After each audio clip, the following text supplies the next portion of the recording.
Maggi আর ডিম দিয়ে একটা মজাদার স্ন্যাক্সের রেসিপি নিয়ে চলে এলাম।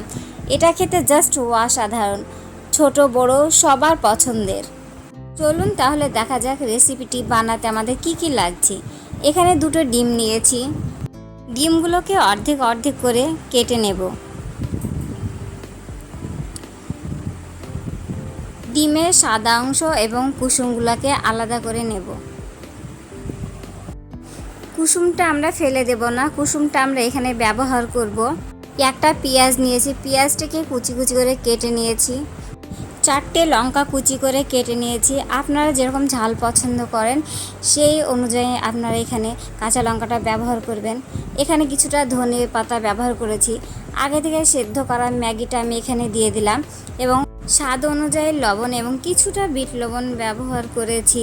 এবং ম্যাগি যে মশলাটা ছিল সেই মশলাটা আমরা ফেলে দিইনি, এখানে আমরা ব্যবহার করে নিয়েছি। এবার এই সমস্ত উপকরণগুলি ভালোভাবে মিক্সড করে নিতে হবে।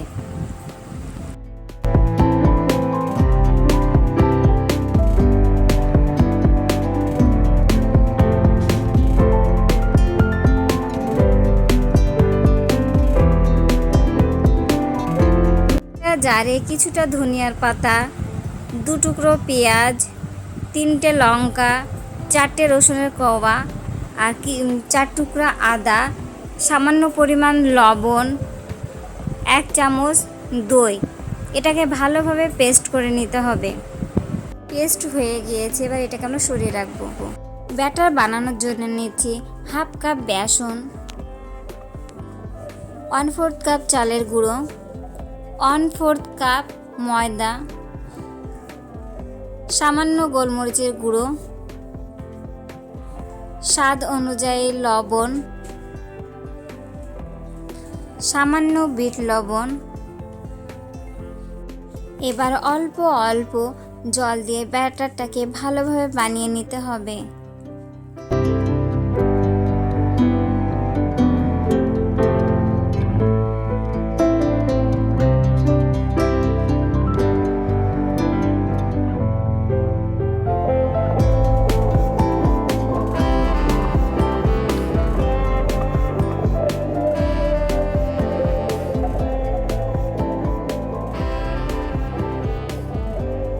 ব্যাটারটি পুরোপুরি রেডি হয়ে গেছে। এবার আমরা যে পেস্টটা বানিয়ে রেখেছিলাম সেই পেস্টটা ডিমের মধ্যে ভালোভাবে মাখিয়ে নেব।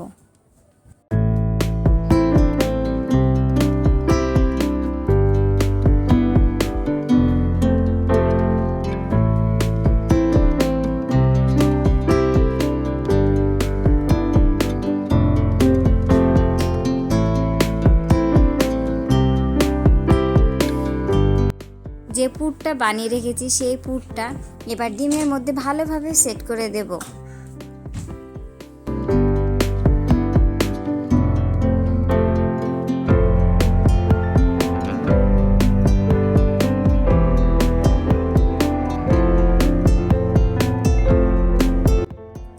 এবার ডিমটিকে ব্যাটারের মধ্যে ভালোভাবে ডুবিয়ে মাখিয়ে নিতে হবে।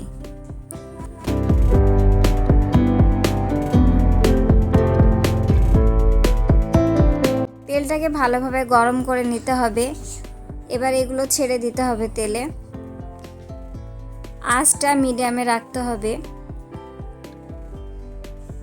এগুলো খুব ভালোভাবে ভেজে তুলে নিয়েছি। এটি চাটনি এবং সসের সাথে খেতে খুব সুন্দর লাগে। ম্যাগি ডিমের এই স্ন্যাক্সটি আপনাদের কেমন লাগলো অবশ্যই কমেন্টে জানাবেন। ভিডিওটি যদি আপনাদের ভালো লাগে তো অবশ্যই একটি লাইক এবং সাবস্ক্রাইব করবেন। থাকার জন্য ধন্যবাদ।